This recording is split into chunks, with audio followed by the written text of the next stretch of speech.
بسم الله الرحمن الرحيم. السلام عليكم ورحمة الله وبركاته. الحمد لله والصلاة والسلام على رسول الله وعلى آله وصحبه ومن والاه، أما بعد.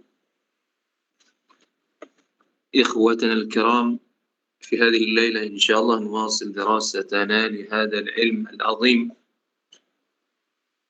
وهو علم أصول الفقه. وتقدم في الدرس الماضي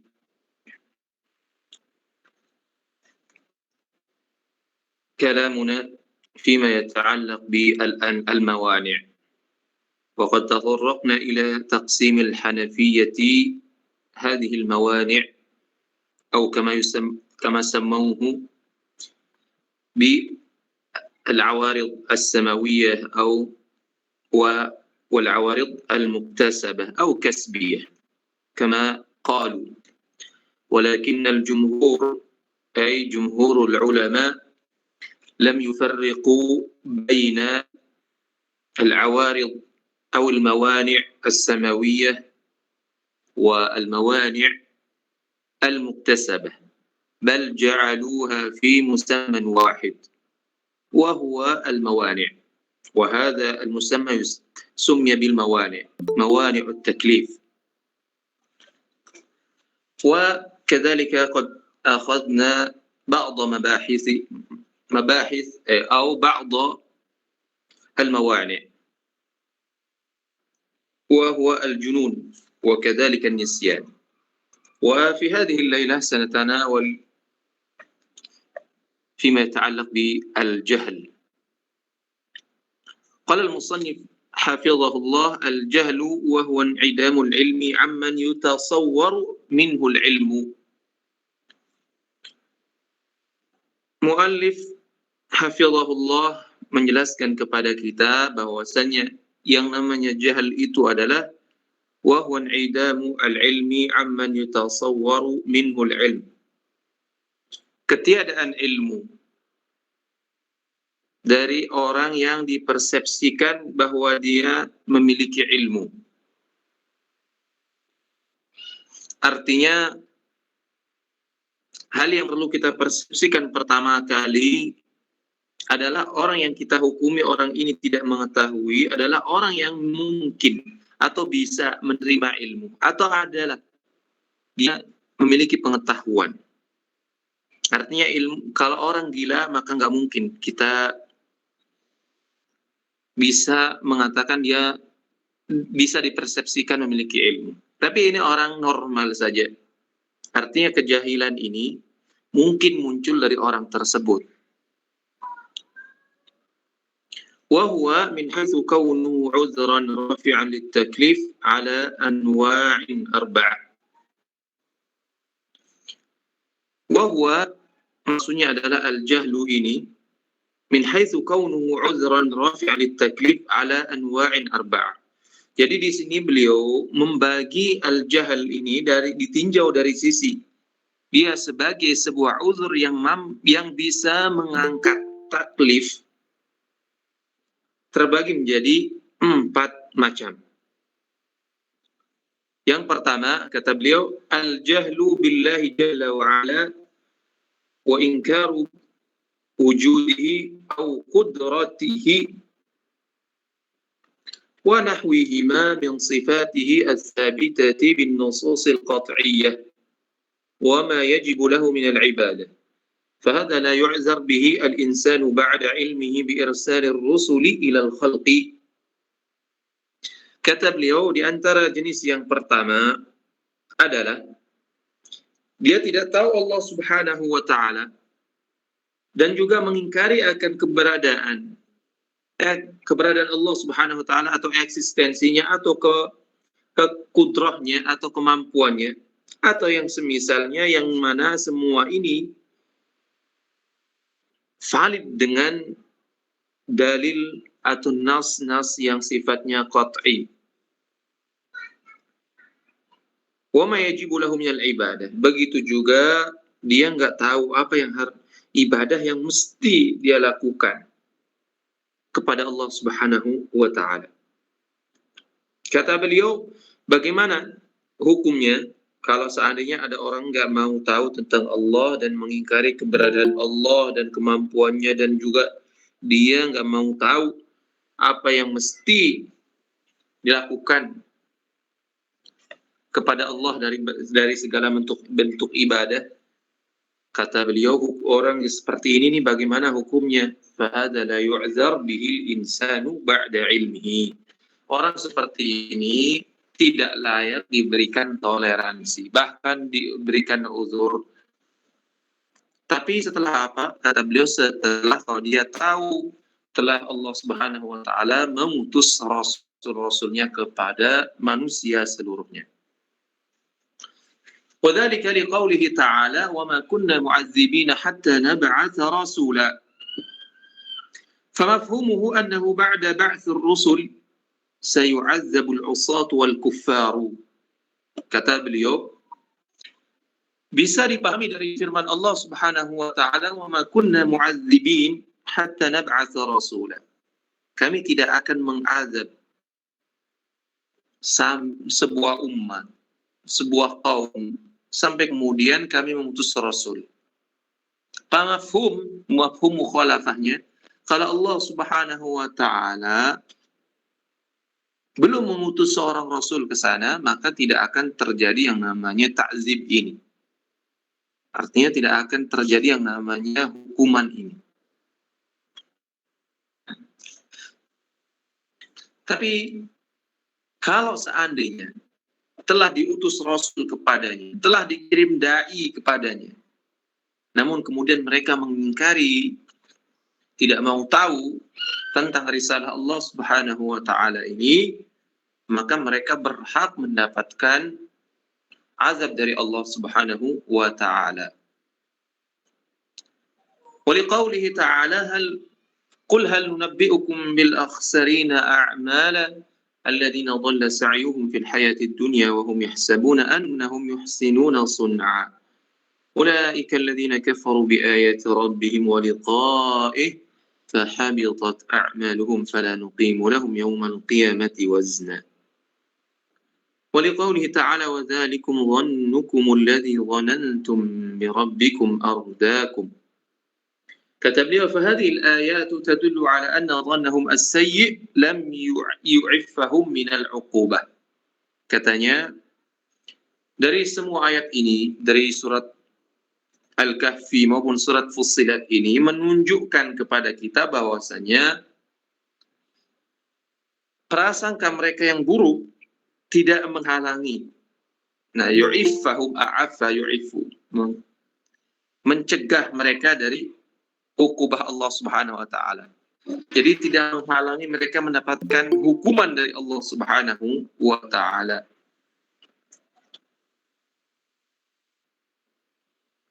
Kalau kita lihat surat yang pertama, misalnya surat Al-Kahfi. Di sana Allah Subhanahu wa taala mengatakan, mau enggak kami kasih tahu kepada kalian bil akhsarina a'mal, orang yang paling rugi beramal. Alladzina dhalla sa'ihum fil hayati dunya wa hum yahsabuna annahum yuhsinuna sun'a. Orang yang seluruh amalnya di muka bumi ini sia-sia semata. Wa hum yahsabuna annahum yuhsinuna sun'a, sedangkan mereka menganggap apa yang mereka lakukan adalah perkara yang baik, perkara yang bagus. Lalu dijelaskan oleh Allah Subhanahu wa taala, ini mereka seperti apa sih karakternya? Ulaika alladzina kafaru biayati rabbihim wa liqa'ih, katanya. Nah, itu orang yang tadi yang merasa dirinya telah melakukan amal kebaikan, mungkin mereka menyumbang untuk amal kemanusiaan dan seterusnya. Namun ada satu penyakit, ada satu kejahatan yang dia lakukan yang tiada bandingnya. Dia tidak mengakui Allah Subhanahu wa taala sebagai Tuhannya. Dia tidak mau tunduk pada perintah-perintah Allah dan larangannya. Makanya Allah mengatakan mereka ini orang yang merasa telah melakukan amal kebaikan begitu luar biasanya. telah merasa, wah saya telah menyantuni fakir miskin, saya telah memberikan sumbangan untuk masjid, tapi dia kafir. Atau dia merasa saya telah memiliki yayasan untuk kemanusiaan, dan seterusnya. Namun sayangnya orang tersebut dia lupa, dia telah tidak mau mengakui Allah Subhanahu wa taala sebagai Tuhannya. Tidak mengakui Allah Subhanahu wa taala yang telah memberikan dia segalanya sehingga dia bisa melakukan itu. Bahkan dia tidak mau percaya terhadap hari pembalasan dan seterusnya. Percaya pada Allah saja enggak, apalagi hari pembalasannya, hari kiamat, kematian dan seterusnya. Ulaika alladziina kafaru biayati rabbihim wa liqa'ihi fahabitat a'maluhum fala nuqimu lahum yaumal qiyamati wazna. Jadi seluruh amal yang ia lakukan itu tidak ada nilainya. Fala nuqimu lahum yaumal qiyamati wazna. Tidak ada nilainya. Ketika ditimbang nanti di yaumul qiyamah, fala nuqimu lahum. Tidak, Allah Subhanahu wa taala tidak anggap itu seluruh amalnya.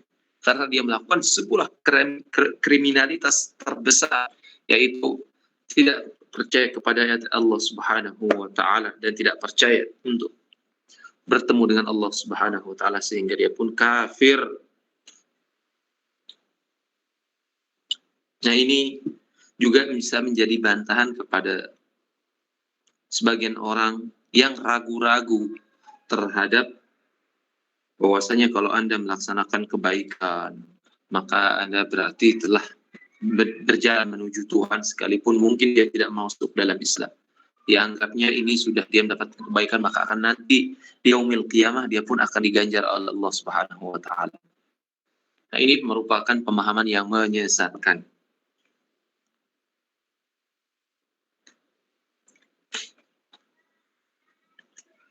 ولأن الله جل وعلا قد أرسل الرسل إلى الخلق ولم يدع أمة إلا أرسل فيها نذيرا. Katanya Allah Subhanahu wa taala sungguh telah mengutus para rasul kepada manusia, tidak meninggalkan satu umat pun kecuali telah diutus kepada mereka seorang penyeru, yaitu para rasul. Wa in min ummatin illa khala fiha nadhir. Katanya tidak ada satu umat pun kecuali pasti ada pada mereka itu seorang penyeru, yaitu para rasul atau para nabi. Wa gharasa al-iman bi wujudil khaliq fi fitratil insan. Dan Allah Subhanahu wa taala menanamkan keimanan dengan adanya Tuhan atau pencipta pada setiap manusia, dalam naluri manusia itu sendiri. Kullu mauludin yuladu 'ala al-fitrah, karena setiap anak terlahir atas dalam kondisi fitrah. Fitrat Allah allati fatara an-nas 'alayha wa 'ata al-insana 'aqlan liyatafakkara fi khalqillah fayastadilla bihi 'alayhi. Katanya, dan Allah Subhanahu wa taala juga memberikan akal buat manusia agar dia bisa berpikir terhadap ciptaan Allah, sehingga si manusia ini fayastadilla bihi, sehingga manusia ini bisa berdalil dengan akalnya atas Allah Subhanahu wa taala. Maksudnya, dia bisa berpikir dengan akal tersebut akan adanya Allah Subhanahu wa taala dan memikirkan ciptaan Allah, sehingga dengan memikirkan ciptaan Allah dia yakin bahwasanya segala sesuatu ini pasti ada penciptanya, dan kemudian pencipta ini namanya Allah Subhanahu wa taala. فإذا سمع بالإسلام وما يأمر به وما ينهى عنه وجب عليه أن ينظر فيه. Maka kalau dia mendengar tentang Islam dan apa yang diperintah dan apa yang dilarang, wajib baginya untuk melihatnya, mengkajinya. فإذا نظر في دين الإسلام بعقل متجرد عن الهوى اهتدى إلى أنه دين الحق. Kalau dia mengkaji Islam, melihat Islam dengan akal yang terlepas dari hawa nafsu, artinya dia mu'alif ingin mengatakan kalau dia melihat Islam ini dengan objektif, maka sungguh dia akan sampai kepada Islam itu. Dia akan memperoleh hidayah kepada Islam. bahwasanya Islam itu satu-satunya agama yang benar. ولهذا قال رسول الله صلى الله عليه وسلم والذي نفس محمد بيده لا يسمع بي أحد من هذه الأمة ولا يهودي ولا نصراني ثم لا يؤمن بي إلا أدخله الله النار. Nah, ini lebih tegas lagi yang mengatakan. Nabi Rasulullah SAW bersumpah, walladzi nafsu Muhammadin biyadih, katanya maksudnya dia bersumpah atas nama Allah, pada Allah Subhanahu wa taala, la yasma'u bi ahadun min hadhihi ummah, tidak seorang pun yang mendengarku dari umat ini, tidak juga dia seorang Yahudi dan tidak juga dia seorang Nasrani, lalu dia tidak beriman kepadaku kecuali Allah Subhanahu wa taala pasti akan masukkannya ke dalam neraka. Nah, ini juga jadi bantahan kepada para pengusung atau para dai yang mengajak kepada agama pluralis lah. Atau kalau orang Arab, kalau dalam istilah Arab katanya ta'addudiyah atau pluralisme agama. Nah, ini dibantah dengan nas yang jelas bahwasanya Rasulullah Shallallahu Alaihi Wasallam menjelaskan siapa saja mereka, baik itu Yahudi, baik itu Nasrani, ketika dia telah mendengar Rasulullah SAW, tapi kemudian dia tidak mau menerima ajaran Rasulullah SAW, artinya masuk dalam agama Rasulullah, maka pasti akan dimasukkan oleh Allah ke dalam neraka. Jadi nggak mungkin kita ini katanya sama-sama seperti halnya roda. Kan banyak itu besinya, tapi mereka berporos kepada satu titik, yaitu titik tengah katanya. Nah, begitu juga dengan agama ini yang ada sekarang ini. Bolehlah namanya beragam, mau namanya Yahudi, mau namanya Nasrani, mau namanya Hindu, mau namanya segala agama lah. Kalau dalam agama yang ada di sekarang di dunia ini banyak sekali, ratusan agama, mungkin ribuan, Allah a'lam, agama yang ada di muka bumi ini. Nah, kalau konsekuensi dari pernyataan orang-orang pluralis ini yang mengatakan besi bolehlah ini katanya besi-besi ini yang ada pada roda itu banyak bercabang-cabang, namun semuanya terfokus pada satu titik di tengah dan semuanya sebenarnya masuk surga, katanya hanya caranya yang berbeda. Kita katakan ini menyelisihi nas yang jelas dari Nabi kita Muhammad sallallahu alaihi wasallam dan juga terlebih menyelisihi apa yang Allah Subhanahu wa taala sebutkan dalam Al-Qur'an, inna dina 'indallahil Islam. Lalu kalau seandainya semua agama itu sama, semuanya bisa masuk dalam Islam, semua masuk dalam neraka, masuk dalam surga, menurut itu orang-orang pluralis.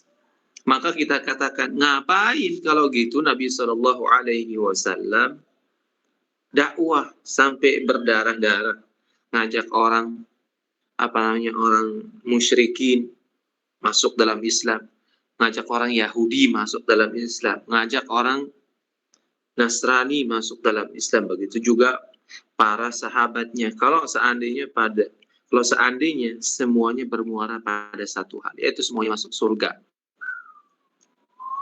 Ini kan kerancuan mereka orang-orang pluralis ini sampai sekarang tetap. Makanya dengan demikian pemahaman ini terus dikembangkan.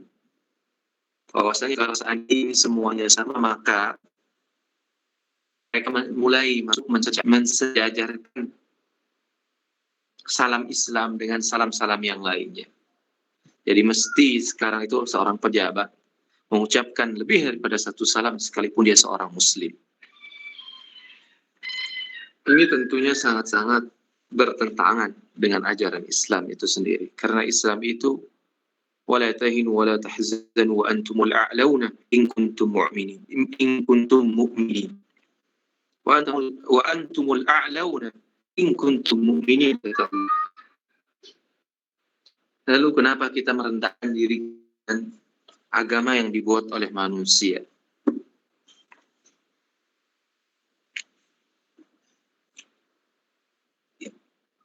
فمجرد السماع بمحمد صلى الله عليه وسلم وبعثته ورسالته يوجب على العاقل التفكر فيما جاء به من الدين، فإذا تفكر فيه اهتدى إلى أنه الحق، وإن أعرض ولم ينظر كان مقصرا ملوما معاقبا على إعراضه وتقصيره. Maka katanya, jadi semata-mata seseorang telah mendengar akan kedatangan Rasulullah Sallallahu Alaihi Wasallam, bahwasanya beliau telah diutus dan juga telah mendengar apa yang dibawa oleh Rasulullah Sallallahu Alaihi Wasallam. Semua itu mengharuskan bagi orang yang berakal untuk bertafakkur. Artinya memikirkan pada apa yang dibawa oleh Rasulullah SAW dari, atau memikirkan agama yang dibawa oleh Rasulullah Sallallahu Alaihi Wasallam. Karena ketika dia memikirkan, merenungi, mengkaji, meneliti apa yang dibawa oleh Rasulullah Sallallahu Alaihi Wasallam, sungguh maka dia akan mendapat hidayah, akan sampai kepada sebuah kebenaran. Mungkin bedanya dengan mustasyrik atau orientalis. Mereka memang mengkaji Quran atau sunnah Nabi Sallallahu Alaihi Wasallam bukan niatnya untuk mendapatkan hidayah, tapi bagaimana mereka menghancurkan Islam dari kitab sucinya. Tapi karena Allah Subhanahu wa taala telah menjamin agama ini, inna nahnu nazzalna dzikra wa inna lahu lahafizun, maka sampai saat ini orientalis bagaimanapun usaha mereka untuk menghancurkan Islam ini, ternyata Allah Subhanahu wa taala tetap menjaganya dengan menyiapkan generasi-generasi yang membantah segala syubhat kaum mustasyriqin atau kaum orientalis atau orang-orang muslim yang mengikuti atau mengimani pemikiran mereka. Bahkan tidak heran di Indonesia itu tidak sedikit profesor maupun doktor dan sebagainya di perguruan-perguruan tinggi atau kalangan akademis yang mengatakan bahwasanya Quran ini hanyalah sebatas sebagai inspirasi, bukan aspirasi. Jadi Quran itu sebatas inspirasi saja, bukanlah aspirasi. Bahkan Quran ini dianggap sebagai sebatas hanya kitab sejarah. Jadi hanya kitab yang sifatnya historis. Bahkan mungkin ada yang mengatakan Quran ini hanya sebatas kitab adabi. Ya, sastra semata. Tadi saya salah, bukan historis, kitab adabi. Bahkan mereka mengingkari historis yang ada dalam Al-Quran ini. Dianggap semuanya sebagai asatirul awwalin. Sama dengan kaum musyrikin dahulu.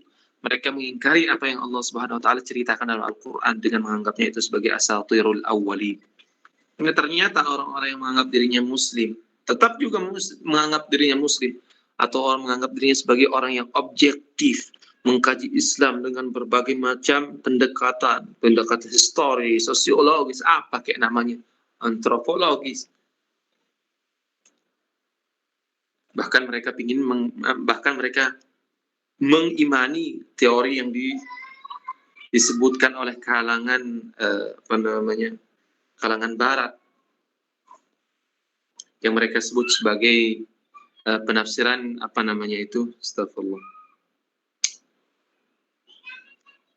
Apa itu yang penafsiran barat yang populer di Indonesia yang diajarkan di kampus Islam? Ada yang mengingatkan?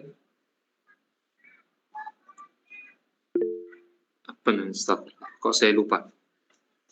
Bukan tafsir progresif. Ada yang lebih ada yang lebih syumul lah. Ya, astagfirullah, saya lupa.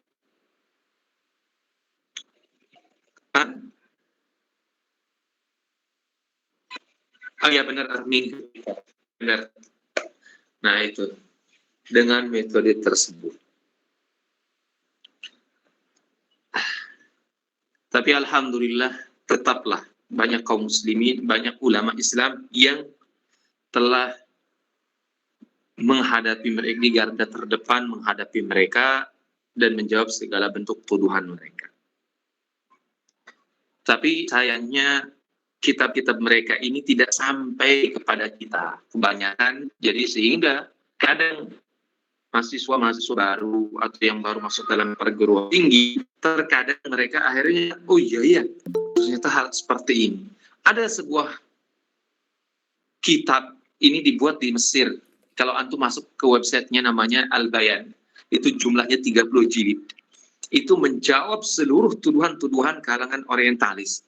Oh, baik itu pluralis, baik itu liberalis, baik itu sekuler. Mereka itu dibantah. Jadi tuduhan-tuduhan mereka, cubuhat mereka, baik dari akidah sampai sejarah, sampai fikih syariah, kemudian juga berkaitan bahasa. Itu semuanya dibantah dalam kitab tersebut. Di Al-Bayan ada 30 jilid. Bisa antum cari di website. Kadang saya membaca. Di sana, Masya Allah, di sana ada jawaban. Jadi penulisnya banyak sekali itu. Sangat-sangat banyak. Dan setiap tema itu dibantah dengan jawaban yang sangat-sangat detail. Pertama dijawab secara umum, kemudian dijelaskan secara mendetail, satu persatu poin demi poin. Itu sangat bagus kalau antum bisa baca. Jadi ada di internet gratis. Nah itu kalau bisa, kalau itu dibaca insya Allah. Jadi syubhat-syubhat yang dilontarkan oleh kalangan liberalis atau orientalis atau pluralis, insya Allah sudah antum bisa dapatkan jawabannya di sana. Karena penulisnya semuanya mutakhasis dalam bidangnya. Yang ahli balaghah, dari sastra, nahu. Kemudian dalam usul fiqh, dalam tafsir, fikih, akidah, sejarah, semuanya ada di sana jawabannya. Kemudian yang kedua, wa in a'rada wa lam yanzur kana muqassiran maluman mu'aqaban 'ala i'radihi wa taqsirihi. Namun katanya kalau sudah dia mendengar diutus Rasulullah SAW atau risalahnya telah sampai kepadanya, baik melalui dai yang dikirim, maka atau dari kabar yang dia dengar di televisi atau dan segala wasilah lah, karena ini semua adalah perantara, maka kalau dia berpaling, tidak mau mengkajinya, tidak mau membacanya, tidak mau, artinya dia membelakangi semua hal tersebut, maluman mu'aqaban, maka dia dianggap telah lalai, sengaja lalai, maka dia dianggap lalai, juga dicela dan mendapat hukuman karena sebab dia berpaling dan lalai, artinya tidak peduli. Ini yang pertama. Adapun jenis yang kedua adalah al-jahlu bima huwa ma'lumun min ad-din bil-darurah, yaitu tidak tahu perihal atau urusan yang sifatnya daruri dari agama Islam ini. Seperti apa? Kal jahli bi wujubis salati waz zakati والجهل بحرمة الزنا والربا والظلم ونحو ذلك فهذا لا يعذر به أحد ممن عاش بين المسلمين لأنه إما ناشئ عن تقصير وتفريط وإما أنه دعوى كاذبة فيدعي الجهل وهو يعلم. Yang kedua adalah jahil terhadap perkara yang sifatnya daruri dari agama Islam ini. Artinya perkara yang mesti diketahui oleh seorang yang menamakan diri sebagai muslim. Seperti halnya kewajiban melaksanakan sholat 5 waktu, melaksanakan kewajiban zakat, dan juga keharaman zina dan riba dan zulm, kezaliman, atau yang semisalnya. Maka kata beliau, orang yang jahil terhadap hal-hal ini yang mesti diketahui tidak diberikan uzur kalau seandainya dia termasuk orang yang hidup di tengah-tengah komunitas Islam. Karena apa? Kata beliau, orang tersebut tidak lepas dari dua kemungkinan katanya. Dia tumbuh atau hidup, atau tumbuhlah antaksirin wa tafrid, karena memang lalai, nggak pedulian orangnya. Atau dia hanya klaim dusta saja. Atau klaim dusta saja, padahal dia tahu. Jadi dia, oh, kenapa Anda melakukan ini? Oh, saya nggak tahu katanya. Nah ini dua kemungkinan, orang tersebut memang nggak peduli ya, acuh sehingga dia nggak tahu, atau memang dia sengaja tahu lalu dia mengklaim saya nggak tahu. Artinya dia berdusta akan hal tersebut. Ya, orang-orang seperti ini tidak diberikan uzur. Yang ketiga, kata beliau, al-jahlu fi mawdi'il ijtihad aw al-ishtibah. Nah, nggak tahu perkara yang masih dalam kategori ijtihad atau ijtihad, dia masih ada remang-remangnya, belum jelas pasti mana yang benar. Kal jahli bi hurmati ba'dhi anwa'il buyu', seperti nggak tahu keharaman sebagian jenis jual beli. Wa ba'dil ahwal al-'aridah lil insan fi salatihi aw fi haji. Begitu juga kejadian-kejadian yang mendadak yang terjadi pada seseorang dalam salatnya atau dalam hajinya. Jadi kadang kita ini kan saking banyak urutan itu dalam ibadah salat. Misalkan sahabat sendiri dahulu pernah ketika salat Allahu Akbar, sahabat ada yang bersin mengatakan Alhamdulillah, jawab yarhamukallah. Tapi Nabi SAW tidak memerintahkan sahabat tersebut untuk mengulangi salatnya. Artinya ini al-ahwal al-aridah yang terjadi secara tiba-tiba. Dia nggak tahu hukumnya seperti apa. Nah ini mungkin untuk dimaafkan. Begitu juga dalam haji. Ini masyarakat kita banyak juga yang nggak tahu itu. Kadang mereka melaksanakan haji,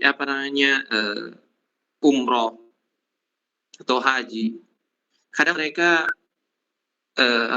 teledor atau lupa atau nggak tahu. Memang kadang di setelah mereka ihram, jadi sedang nunggu karena lama mungkin ingin menakan. Jadi mereka masuk kamar, mereka kadang menggunakan mereka dalam kondisi ihram, lalu mereka menggunakan pakaian. Nah, ini terkadang terjadi. Wa nahwu dzalika mimma yas'ubu 'ala 'ammatin nas al-ihatatu bihi. Fa hadha an-naw'u يسقط عن الجاهل اللوم والذم ولكنه يلزم استدراك ما فعله على غير الصفة الصحيحة إذا أمكن غير مشقة خارجة عن المعتاد. Katanya, adapun jenis ini gugur dari orang yang nggak tahu, orang jahil ini. Jadi yang namanya laum dan zam ini gugur dari orang tersebut. Akan tetapi, nah wajib bagi dia untuk mengajar apa yang dia lakukan, mengejar ketertinggalan terhadap apa yang dia lakukan dalam bentuk perbuatan yang tidak benar atau dalam kaifiat yang tidak benar. Jadi wajib dia mengejar ketertinggalan tersebut. Wajib dia bertanya. Misalkan kayak tadi kasus, misalkan kalau saya sholat ternyata saya nggak tahu ada orang bersin, alhamdulillah saya jawab yarhamukallah. Nah, bagaimana hukumnya? Nah, dia wajib nanti bertanya akan hal ini, ketidaktahuannya dia yang lakukan ketika sholat itu. Begitu juga dalam hal jual beli, misalkan mungkin jual beli ijon misalkan, atau jual beli sperma binatang itu. Dia mungkin awalnya nggak tahu, tapi ketika itu wajib nanti dia bertanya kepada yang lain ketika telah terjadi. Dia misalkan dikasih tahu ketika dia menceritakan mungkin, lalu dikasih tahu sama orang ini nggak boleh katanya, maka dia wajib untuk bertanya. Karena mengejar ketertinggalan pengetahuan yang mesti dia ketahui ketika itu, yang telah dia lakukan dalam cara yang salah. Idza amkana dzalika min ghairi masyaqqatin kharijatin 'anil mu'tad. Jadi jika memungkinkan dan juga seandainya hal yang dia lakukan itu atau tinggalkan tidak menimbulkan nanti masyaqqah kharijah 'anil mu'tad. Artinya tidak sampai kemudian menimbulkan masyaqqah, kesulitan di luar kemampuan dia sendiri. Misalkan kalau dahulu melaksanakan sholat misalkan nih, dia meyakini kiranya boleh sholat dalam menggunakan khuf, sekalipun itu tanpa dalam kondisi suci. Dan ternyata dia lakukan itu selama 20 atau 30 tahun. Nah, artinya dia mesti mengganti semua sholat yang dia pernah lakukan sebelumnya. Nah ini, kalau dia mengganti sholat tersebut yang dia tinggalkan, artinya karena mindset yang salah atau tasawurnya yang salah. Ini kalau mau ganti semua itu akan menimbulkan masyaqqah yang luar biasa. Maka kata tidak wajib. Nah, artinya tidak wajib baginya untuk menggantinya, cukuplah baginya melakukan yang sekarang ini. Artinya istidrak ma fatahu. Artinya mengejar ketertinggalan dia masa lalu, artinya menutupi kesalahan-kesalahan yang dia masa lalu yang dia lakukan itu. Karena kalau itu dilakukan, misalkan untuk mengganti itu akan menimbulkan masyaqqah yang sangat luar biasa. Begitu juga seandainya puasa misalkan. Dia menyangkanya mungkin dia dapat pandangan bahwasanya boleh makan ketika azan misalkan. Padahal yang benar tidak boleh ketika orang makan sudah azan subuh. Azan subuh itu nggak boleh seorang makan lagi. Tapi dia mengangkat boleh katanya azan subuh. Kalau sudah selesai azan baru mulai puasanya. Enggak. Nah ini dia lakukan misalkan beberapa tahun. Nah ini kalau dia mau mengganti puasa itu sangat-sangat berat sekali setelah dia yakin bahwasanya itu salah. Gimana caranya? Itu kan berat. Kemudian yang selanjutnya, yang terakhir, jenis yang keempat, al-jahlu min haditsil ahdi bil Islam aw mimman 'asha hayatahu fil biladil kafirah bima ya'rifuhu 'ammatul muslim fil biladil islamiyah yu'addu 'udhran musqitan lil mu'akhadhah al-ukhrawiyyah. Jadi katanya ketidaktahuan terhadap yang diketahui oleh kaum muslimin pada umumnya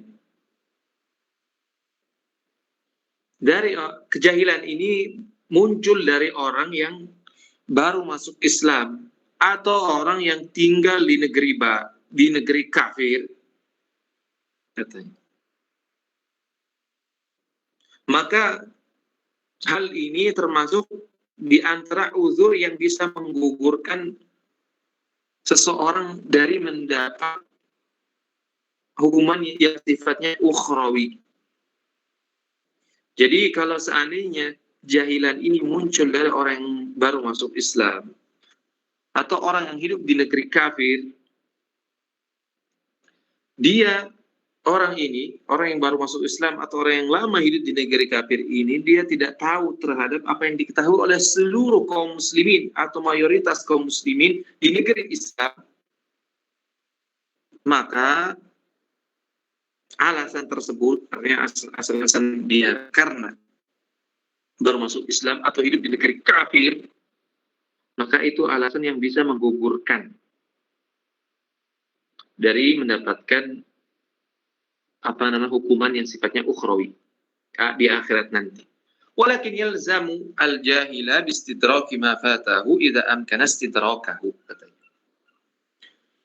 Idza amkana istidrakahu, tetapi tetap wajib bagi orang jahil tadi, orang yang tidak tahu tadi, untuk mengajar apa yang tertinggal, yang mesti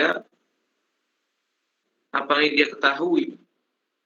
Dan juga jika memang ada waktu atau kemungkinan dia bisa mengejar ketertinggalan tersebut. Seperti misalkan wadzalika kal jahil biwujubil ghusli minal janabah wa tahrimi al-ukhti min ar-radha'ah wa nahwi dzalika mimma huwa ma'lum lil muslimin alladziina ya'ishuna fil biladil islamiyyati walakin qad yajhaluhu man 'asha fil biladil ukhra. Beliau kemudian menjelaskan di antara contohnya misalkan orang yang nggak tahu kewajiban mandi dari setelah junub, dari setelah karena sebab janabah. Jadi wajib mandi karena sebab janabah. Jadi mungkin orang baru masuk Islam, dia kan orang kafir dahulu. Orang kafir nggak ada yang namanya wajib mandi junub. Nah, kalau dia baru masuk Islam, dia nggak tahu rincian hukum Islam dalam hal ini. Jadi dia setelah junub, misalkan setelah haid atau setelah dia berhubungan dengan istrinya atau setelah nifas dan seterusnya. Dia tidak tahu kalau seandainya setelah melakukan hubungan atau setelah haid dan nifas itu wajib untuk mandi. Atau misalkan saudara sesepupuan, sesusuan, saudari perempuan yang sepupuan itu termasuk di antara mahram baginya. Nggak boleh dinikahi misalnya. Tapi dia nggak tahu dahulu, maka ini bisa untuk dimaafkan. Tapi kalau sudah tahu bahwasanya itu diharamkan, maka wajib untuk ditinggalkan.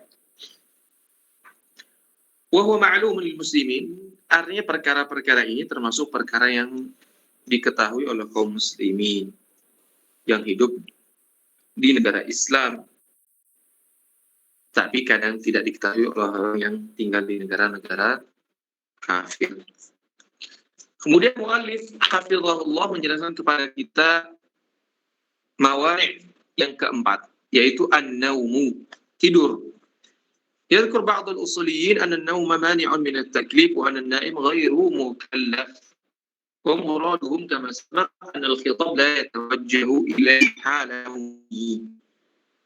أن الخطاب لا يتوجه إليه حال نومه وإنما يتوجه إليه بعد الاستيقاظ لقوله صلى الله عليه وسلم رفع القلم عن ثلاثة وذكر منهم النائم حتى يستيقظ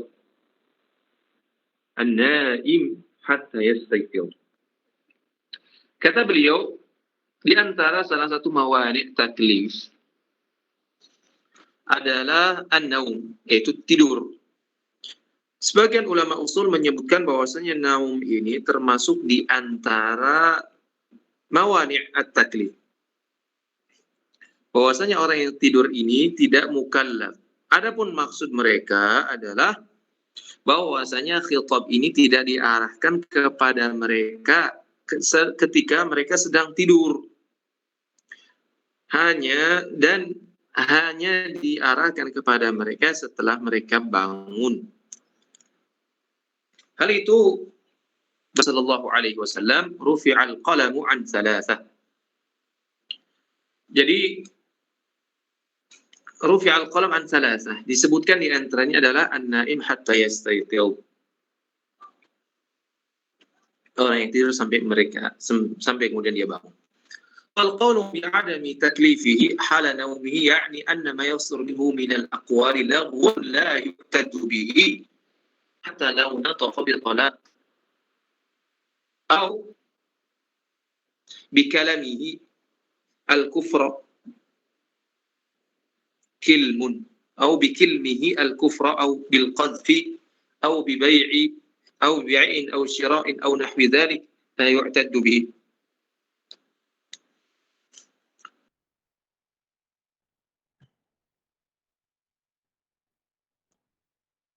Adapun pendapat yang mengatakan bahwasanya orang yang naim ini tidak mukallaf ketika dia sedang tidur, maksudnya adalah apa yang keluar dari mereka, baik itu berupa ucapan atau perbuatan, itulah yu'taddu bihi, itu tidak dianggap menurut syariat.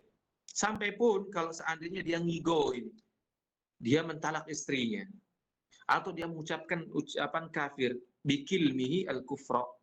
Kalau kalm itu artinya melukai, rajulun maklum, itu terlukai. Bikilmihi itu mengucapkan Au bitilmihi al-kufr, atau dia mengucapkan ucapan kafiran, jadi dia mungkin tidak sengaja, tidak sadar ketika dia ngigo mengucapkan ucapan kafir.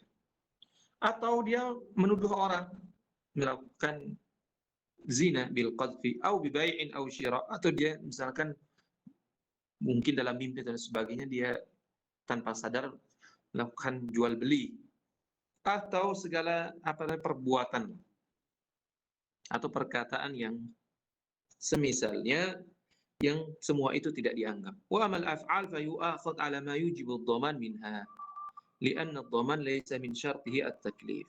Adapun perbuatan, kalau seandainya dia berkaitan dengan dhaman, maka orang tersebut dihukum yu'akhadh ala ma yujibu ad-dhaman minha. Orang tersebut mesti dimintain ganti rugi katanya. Kalau seandainya itu berkaitan dengan hal yang sifatnya dhaman. Dia sedang tidur, dia lalu tanpa sadar memukul misalkan orang lain, atau dia misalkan tanpa sadar kemudian dia merusak milik orang lain, HP orang dilempar misalnya pecah, maka karena ini berkaitan dengan dhaman dan sebabnya itu ada, maka musababnya mesti ada. Sebabnya yaitu kerusakan, dia merusak milik orang. Dan ini berkaitan hukum wad'i. Hukum wad'i tidak mesti orang yang melakukan itu mukallaf, maka wajib untuk menggantinya ganti rugi. Wala yuqal yalzam min adami taklifi annahu law nama hatta dhahaba waqtu as-shalah la talzamuh. Jadi bukan maksudnya katanya dari ucapan di atas bahwasanya orang yang sedang tidur ini tidak mukallaf. Jadi konsekuensi dari hal itu, kalau seandainya ada orang tidur lalu lewat waktunya, maka tidak wajib baginya waktu sholat misalkan, tidak wajib baginya untuk menggantinya. Bukan demikian maksudnya. Walau nama jami'an nahar la yalzam as-shalah. Begitu juga kalau seandainya dia tidur misalkan di waktu siang, artinya setelah duhur nih, dari setelah fajar sampai maghrib, sampai waktu berbuka dia semuanya tidur, berarti dia tidak wajib untuk puasa. Bukan demikian maksudnya katanya. Lianna adama taklifi hala naumihi la yamna' min luzumil qada' alaihi. Karena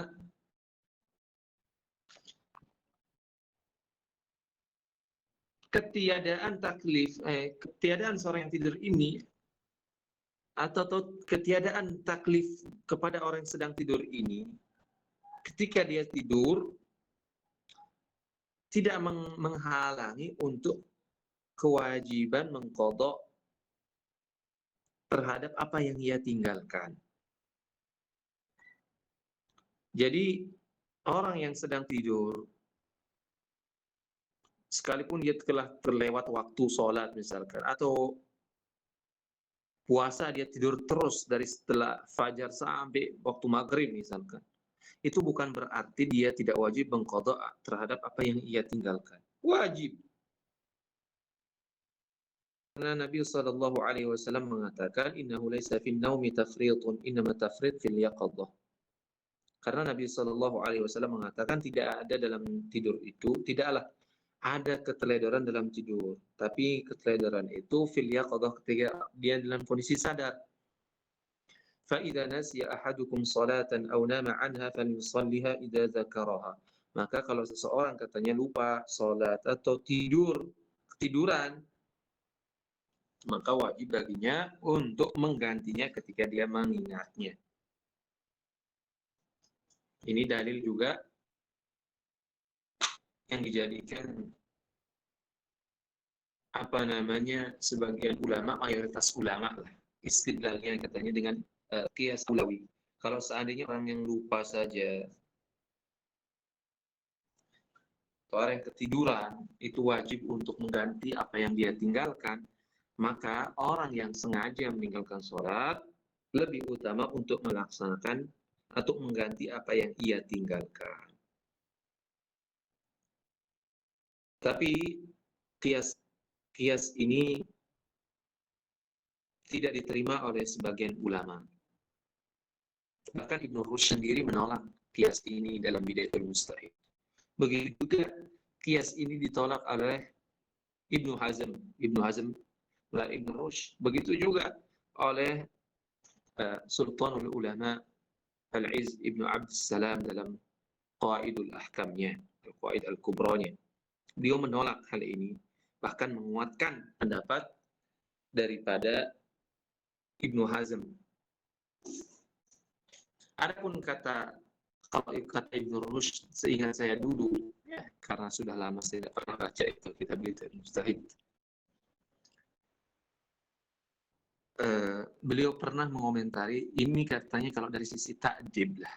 Artinya kalau dari sisi ta'dib dianggap itu sebagai bentuk teguran atau sebagai bentuk ya ta'dib, apa bahasa Indonesia yang tepat lah.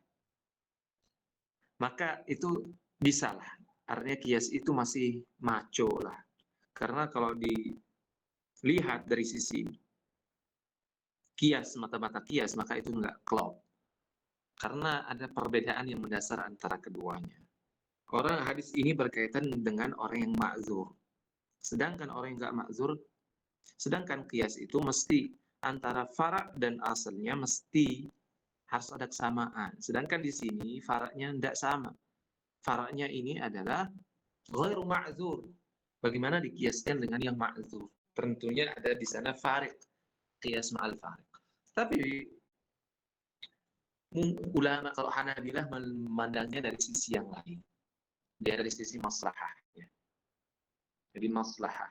Di sana yang kewajiban di sini berkaitan dengan waktu. Begitu juga berkaitan dengan maslahah. Kalau salah satunya nggak kedapat, katanya karena misalkan maslahahnya nggak ada, maka dia masih ada waktu. Dia berkaitan dengan waktu. Jadi tetap baginya wajib untuk mengqadha'nya. Sekalipun maslahah waktu, maslahah dari sisi waktu misalkan dia tidak dapat karena kelewat, tapi dari sisi fi'il perbuatan dia tetap harus dapatkan sekalipun itu dilaksanakan di luar waktunya. Sehingga dengan demikian makanya mayoritas ulama atau a'imah al-arba'ah bisa dikatakan mereka mewajibkan orang yang meninggalkan salat dengan sengaja untuk mengqadha salatnya. Tapi Ibnu Taimiyah dan Ibnu Qayyim dan dikuatkan oleh ulama Salafiyah, mungkin mayoritas ulama Salafi masa kini lebih cenderung pada pendapat Ibnu Qayyim dan Ibnu Taimiyah rahimahumullah. Wasiyam kadzalika anna Allah ajiba qada'a 'ala al-ma'dzur li maradin wa safarin wa udhrun yusqitu al-ithma wa la yusqitu al-qada'. Begitu juga berkaitan dengan puasa, karena Allah Subhanahu wa taala mewajibkan qada puasa ini kepada orang yang ma'dzur karena sebab sakit atau safar. Maka tidur ini merupakan uzur yang menggugurkan menggugurkan dosa dan menggugurkan, akan tetapi tidak menggugurkan qada. Kemudian yang selanjutnya al-ighma. Nah, ini seperti pingsan. Wa huwa marad yatasabbabu fi ta'attuli wal idrak ladal insan. Jadi dia penyakit yang menyebabkan ketidakberfungsian quwal idrak. Jadi al-idrak jadi alat untuk mengetahui, ini artinya kesadaran, kehilangan kesadaran maksudnya di sini. Marad yang menyebabkan seseorang kehilangan kesadaran. Wa huwa mani'un min at-taqlib wa ashaddu min an-naum.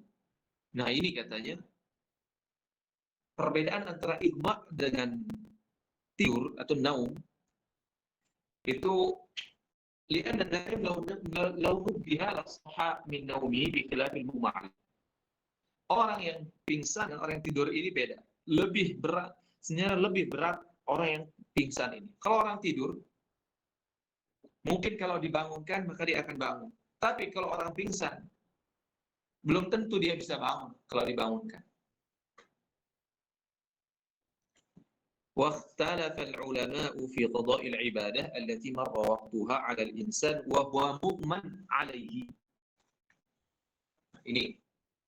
فقال الشافعي لا قضاء عليه، وقال الحنفية إن كان طويلا فيلحق بالميون ويسقط القضاء كما مثلنا في المجنون، وإن كان قصيرا فيلحق بالنوم فلا يسقط به القضاء.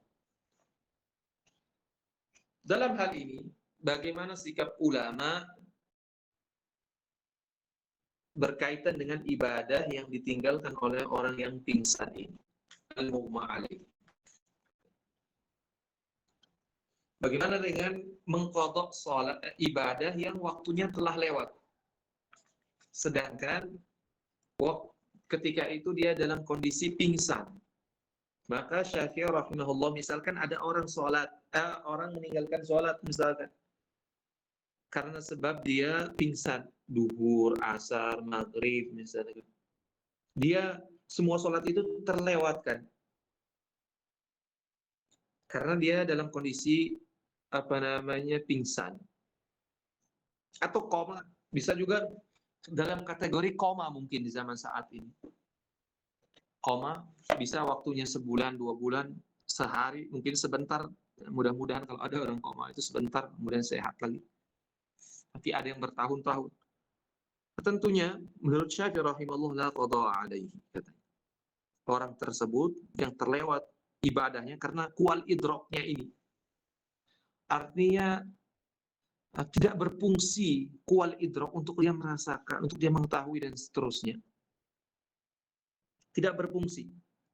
Maka Syafi'i mengatakan kewajiban seperti puasa atau ibadah yang punya waktu, semua itu la qadha alaih, tidak wajib baginya untuk mengqadhanya.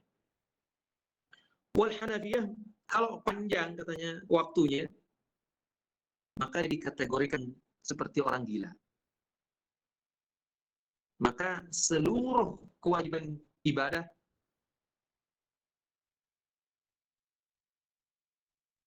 itu menjadi gugur. Sebagaimana orang yang seperti halnya orang tidur. Jadi kalau misalkan orang pingsan sebentar saja, atau misalkan koma sebentar saja, kurang dari sehari misalkan, atau berapa jam misalkan, maka menurut Hanafiyah, kalau demikian ini fayulhaq bin naum, dia seperti orang tidur, fala yasqut bihil qadha, maka enggak gugur kewajiban untuk mengqadhanya. Wa ma qila 'an Syafi'i huwa sahih. Apa yang dinukilkan dari pendapat Imam Syafi'i itulah pendapat yang sahih, kata beliau.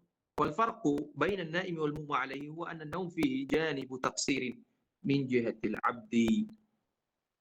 إذ كان ينبغي أن يحتاط لصلاته فلا ينام قرب وقتها أو ينام عند من يوقظه. وما الإغماء فليس فيه تقصير من العبد الباتة, katanya. Perbedaan yang antara tidur dengan mughma alaihi, antara naim dan mughma alaihi, bahwasanya kalau tidur itu katanya di sana ada janib taksir, artinya di sana ada sisi keteledoran dari orang tidur itu sendiri, hati orang tersebut. Nah, seharusnya katanya dia berhati-hati untuk sholatnya, jadi jangan tidur. Kalau dia menjelang waktu, jadi misalkan waktu udah mau zuhur, mau subuh, atau mau gimana kayak jelang waktu subuh baru dia tidur, akhirnya bablas semuanya. Nah, ini artinya ada sisi teledor dari orang itu sendiri. Mungkin semua di antara kita pernah mengalami kondisi ini karena saking ngantuknya luar biasa, akhirnya kita tidur di menjelang waktu sholat, sehingga bablaslah waktu itu. Atau misalkan sehendaknya dia katanya kalau mau tidur ya au yanam idh kana yanbaghi an yahtab, atau idh kana yanbaghi an yanam inda man yuqidhu, kalau memang harus tidur maka hendaklah dia tidur di sisi orang yang mau membangunkan dia. Kalau nanti dia pas ada waktu masuk, nah dia nanti ada yang bangun sudah enggak 14 waktu.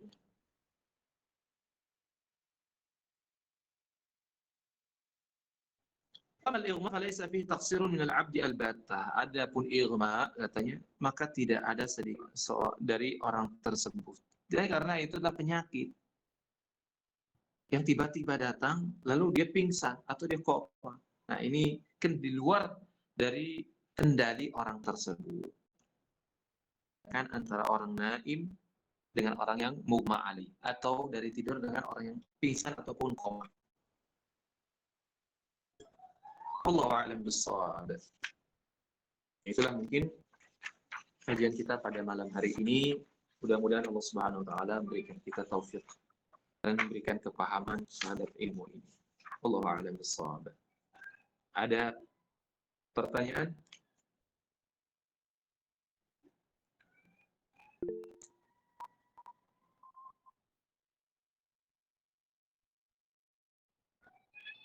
Jazakumullah khairan wa iyyakum.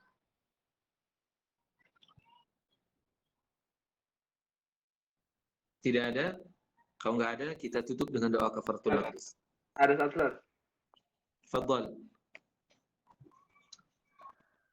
Assalamualaikum warahmatullahi wabarakatuh. Waalaikumsalam warahmatullahi wabarakatuh. Tadi kan saya sedikit juga dengar ketika seseorang tidak tahu misalkan dia baru masuk Islam. Iya. Berarti kan yang beberapa bisa dia tidak ketahui, berarti yang dianggapnya sebagai ketidaktahuan.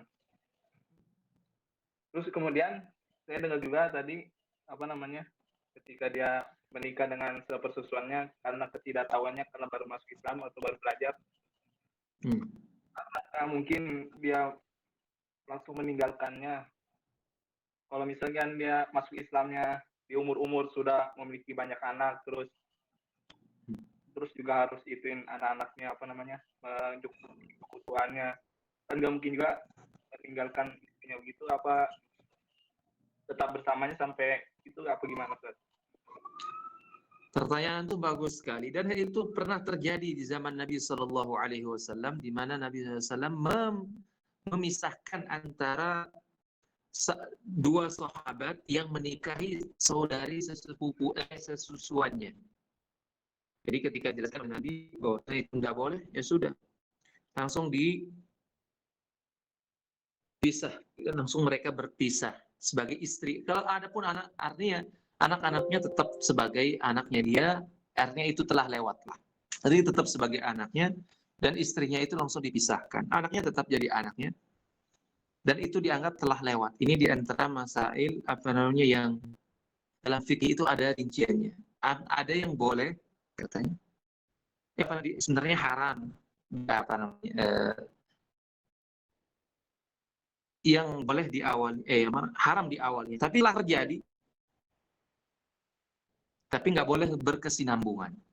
Nah, ini termasuk di antara yang ma'fu anhu, di artinya kejadian itu kalau sudah diketahui maka wajib dipisahkan, dan perempuan tersebut tidak menjadi lagi istrinya. Begitu juga pernah terjadi di zaman Nabi SAW berkaitan dengan orang yang menikah lebih daripada 4. Itulah ketika ada ayat melang lebih daripada 4, maka dipisahkan sisanya. Yang ghailan itu kisahnya, yang dimiliki istri 10. Kemudian datang larangan memiliki istri lebih daripada itu, maka otomatis sahabat tersebut menceraikan istrinya sisanya. Jadi yang tersisa 4. Begitu juga dalam kasus kita ini. Jadi ketika dia bisa masuk Islam, dia ternyata dahulu menikah dengan misalkan saudari sesusuannya dan telah memiliki anak, maka kita katakan telah disampaikan kepada Anda bahwasanya hal ini termasuk di antara perkara yang sifatnya qat'i dalam Islam. Maka saat itu pula orang tersebut wajib untuk menceraikan istrinya, artinya berpisah otomatis. Berpisah secara otomatis karena itu sifatnya qat'i. Sekalipun dia tidak mengatakan cerai, tapi wajib. Mau tidak mau, ketika telah sampai kepadanya kabar dari Quran dan Sunnah ini, wajib baginya untuk udah selesai. otomatis, karena itu di antara pernikahan yang diharamkan, yang dilarang. Hurrimat alaikum ummahatukum wa banatukum wa akhwatukum ila akhiril ayat. Wallahu a'lam bishawab. Syukran Ustaz. Afwan. Assalamualaikum Ustaz, izin tanya. Fadhal. Waalaikumsalam warahmatullahi wabarakatuh. Kalau misalkan seseorang setelah sholat isya, pada waktu isya dia sampai jam 10 itu masih belum melaksanakan sholat isya, terus kemudian dia tertidur dari jam 10 itu tertidur sampai lewat waktu subuh, apakah masih boleh diqadha Ustaz? Oh iya. Orang tersebut artinya dia teledor. Sebenarnya waktu isya ini, kalau menurut mazhab jumhur, itu sampai menjelang waktu, artinya sebelum menjelang waktu fajar. Artinya, isya ini termasuk di antara waktu yang sifatnya muwassa. Dia diberikan kesempatan, baik dia sekalipun jam 10 belum melaksanakan, karena ini masih waktunya. Sampai mungkin tengah malam masih ini waktunya. Sampai mungkin sebelum fajar, sejam sebelum fajar, itu masih waktu bagi dia untuk melaksanakannya. Tapi ternyata tidurnya itu menyebabkan dia lewat, maka wajib baginya untuk mengqadha'nya. Sebagaimana hadis Nabi sallallahu alaihi wasallam yang telah kita sebutkan tadi, man nasiya salatan, man nama fa idza nasi ahadukum salatan aw nama anha falyusalliha idza dzakaraha. Nah, itu nas yang menunjukkan bahwasanya orang yang ketiduran. Cuman orang tersebut ada sisi teledornya yang menyebabkan dia berdosa karena hal tersebut. Ini mungkin bedanya. Wallahu a'lam bishawab.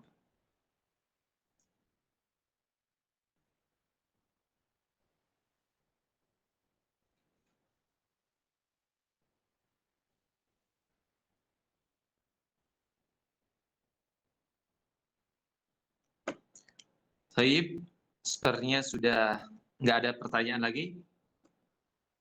Kita tutup dengan doa kafaratul majlis. Subhanakallahumma bihamdika asyhadu an la ilaha illa anta astaghfiruka wa atubu ilaik. Assalamualaikum warahmatullahi wabarakatuh.